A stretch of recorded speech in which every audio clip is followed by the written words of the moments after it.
What'd you think of that? What do you think of that? That was the tune we were working on last week. Well, you needn't, the monk tune, Thelonious Monk tune. And I just played it in two keys at the same time. Isn't that weird? Typically it's played in F. I played it in B in the left hand. And then I played it in F in the right hand. And then at the end I played it in F in the left hand and B in the right hand. Did I say that right? I started it in B in the left hand and played it in F in the right hand. And then I switched it and I played it in F in the left hand and B in the right hand. And then towards the end I kind of added some sounds, some whole tone scales, and then another texture that I picked up from one of my heroes, Roger Kellaway, the great Roger Kellaway, who was a fan of Messiaen, the great composer Messiaen, who wrote pieces of music based on bird sounds. So kind of doing like this black keys and white keys, these clusters, these sort of like tone clusters together, where the tonality just sort of evaporates, you know. If you play music enough years, you start to get tired of hearing the same thing all the time. And to me, the whole fun of teaching and playing and exploring and playing jazz is to sort of push the boundaries of what you think is possible, you know, and thinking outside of the box. Okay, but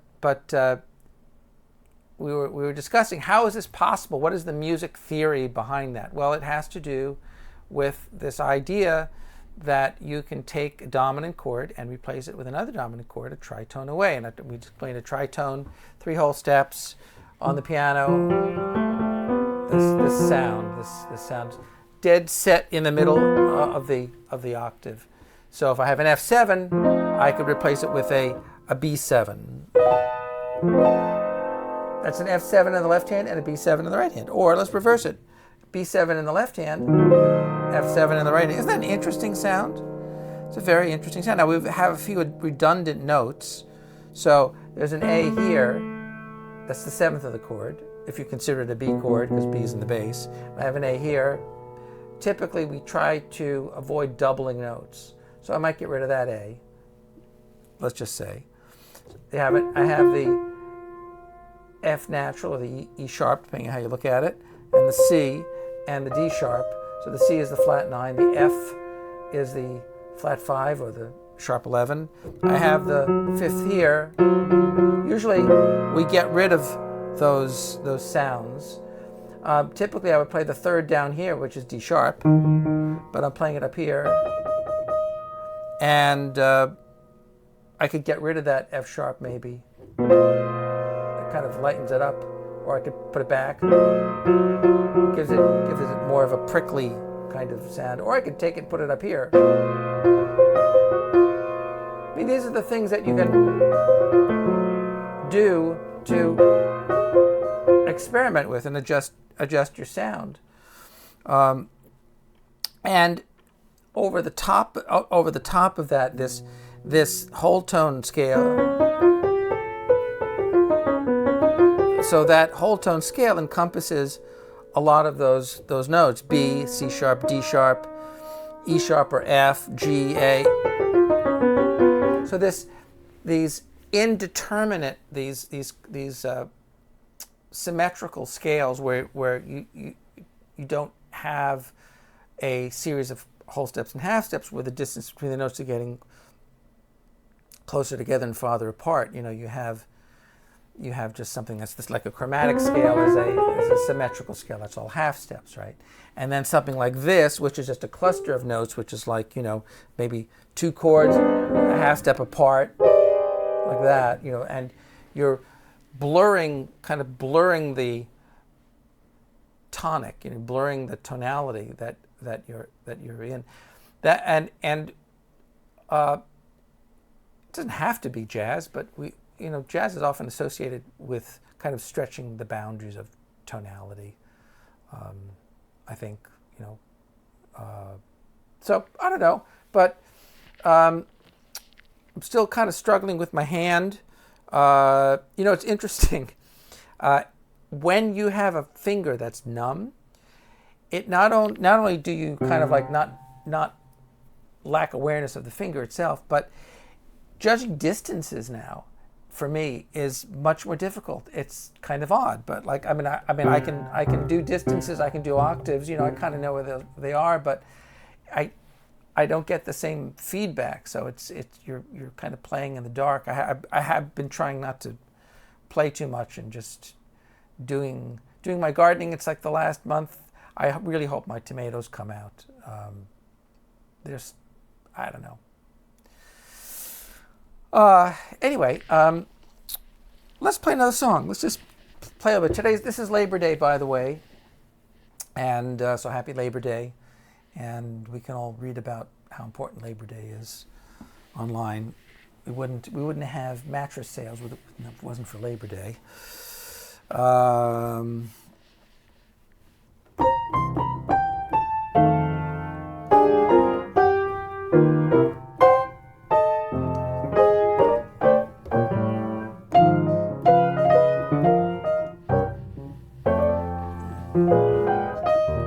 The song Lulu's Back in Town.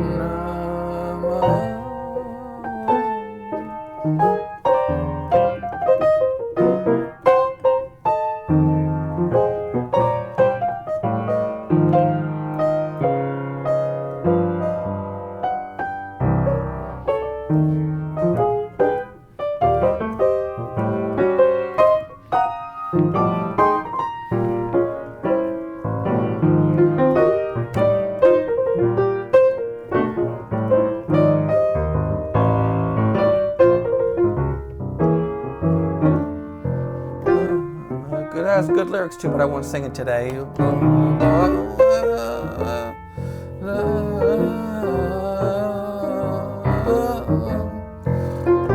just grunt a little bit.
It's one of my favorite tunes, Lulu's Back in Town.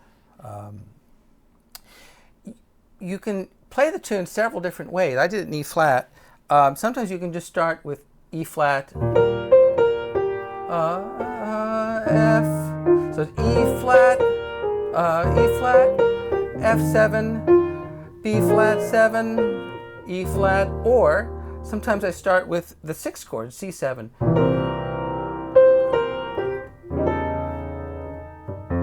F7, B flat, E flat. Or you can substitute the 2 chord where the 5 chord is, F minor 7. So C7, F7, that's not F7. Now, F minor 7, B flat 7, that's the substitution. So that's an interesting idea. So here's a substitution idea where you have a 1 chord. Typically you don't hear this, but where you have a 1 chord, you could actually substitute the 6 chord, you know, a dominant chord. Now here's an instance where the 1 chord, I mean, you could play a dominant chord, but I don't think it's not really appropriate. I think it's a 6 chord is better, or something, or 6/9.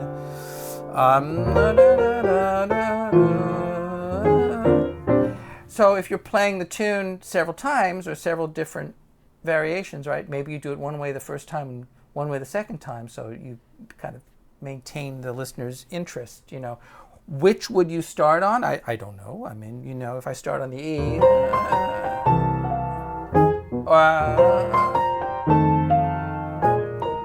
I mean, that's real kind of straightforward, real simple.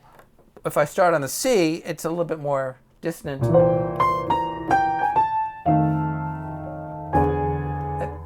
E7, E7.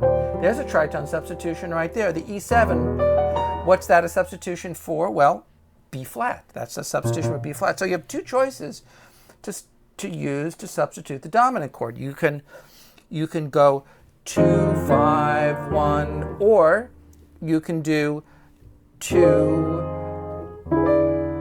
E7, you want to call it flat 2 or sharp 1, whatever, and then 1. That's another way to do it.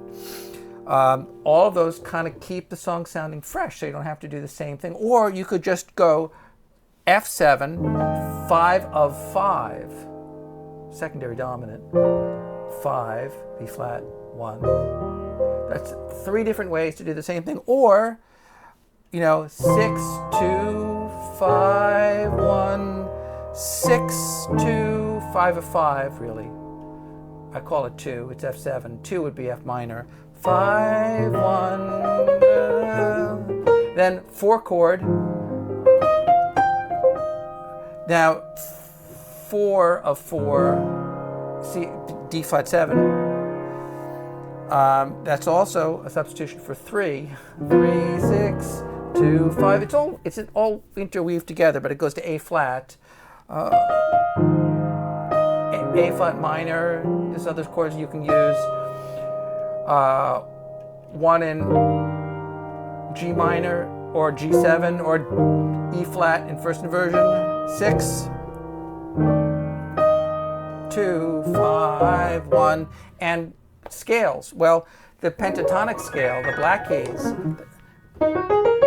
that sounds, you know, that works. The blues scale, the E flat blues scale, but you take elements of it, you know, not literally, right?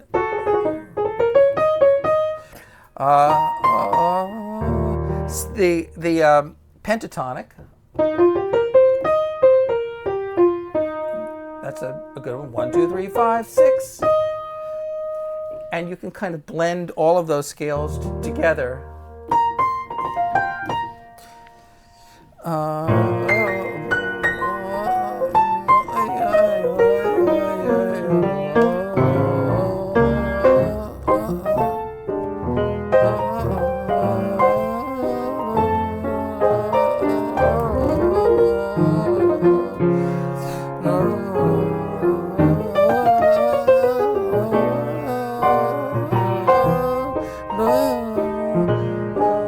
Notice how I hold down my right hand on top, and I keep my left hand light and percussive. It's usually the opposite of what you hear people doing.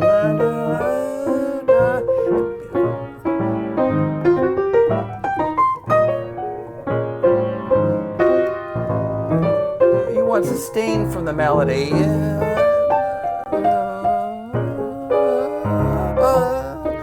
And there's so much sound in the bass, right? You don't have to overdo it. Just certain moments you punctuate.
do you think of that? I don't know.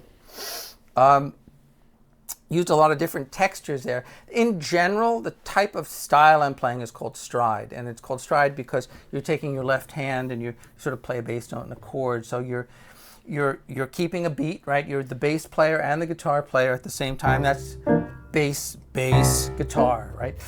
And then right hand, well, that's the brass section or solo instruments, right? And so it's supposed to sound like a whole group of people playing at the same time. That's the fun of playing the piano. And my main criticism, I'll say criticism, who am I to criticize? But I would like to hear jazz piano players in general use more of the piano, play more notes. I think that they're this fashion started where piano players try to sound like trumpet players and they just play one note all the time, which is fine, but we can grab a bunch of notes,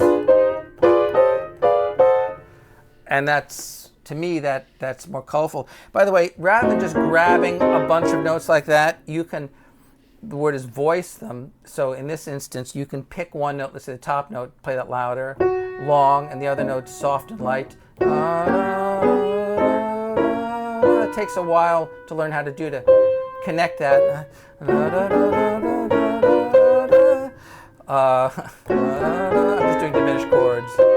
I could also use different fingering, cross 5/4 fingering, as opposed to or pedaling each one.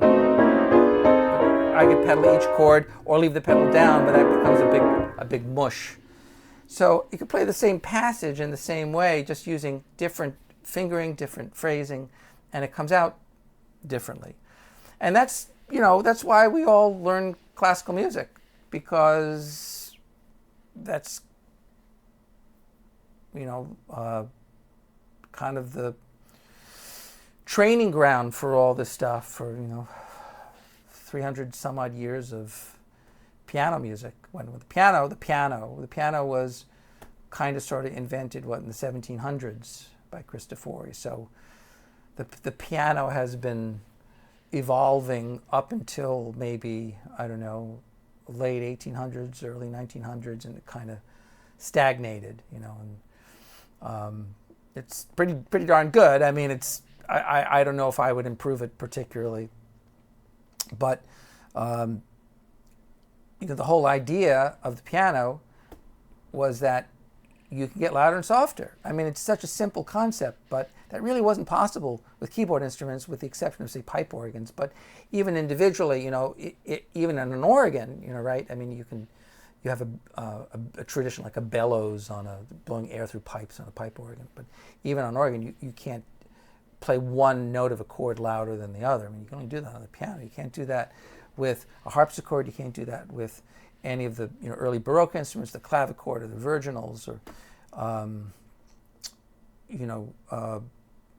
so that was a big deal. And actually, for you history buffs, Thomas Jefferson was a big music aficionado. I mean, he really loved music, played the violin, played the fiddle, did not play the keyboard, but bought several of them, and he had orders from England to buy harpsichords, and then he changed his order to buy the pianoforte. The pianoforte was the original name for that. But he did that for his wife and daughters, I believe. And he was, on top of all the latest technology. Isn't it interesting? A guy like that who was associated with so many groundbreaking, historic, moments in American history, and he would rather be playing his violin. And he apparently practiced quite a bit when he was younger. I think I forget precisely how long, but it was like 6 hours a day or something. He would practice violin. So music was like really, really, really important. I know to Thomas Jefferson and a lot of the early founders of this country. The founding founders. That would be a good name for a band. The Founding Founders, or the Floundering Founders, or the How about just the Flounders? I don't know. Let's play something else. I'm kind of having fun playing today. I don't play as often as I like. Maybe I'll just do like one more brief tune. Let's see what we'll do here. Here's a fun one. Here's a fun one. I like the key of E flat.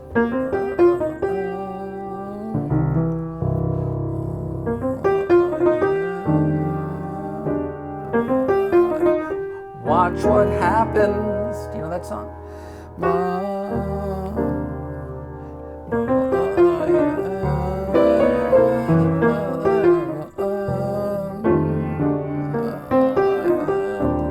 A lot of major 7 chords, a lot of chromaticism.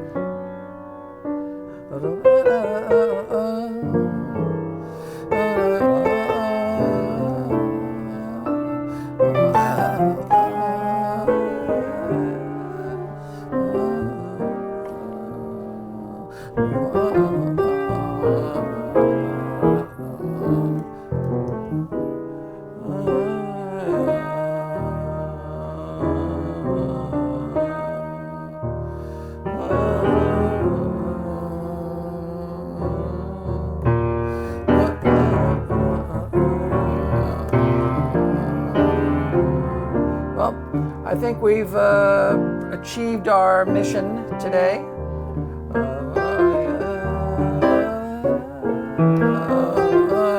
I'm going to head out. Good to have you guys back. Hope to see you next week.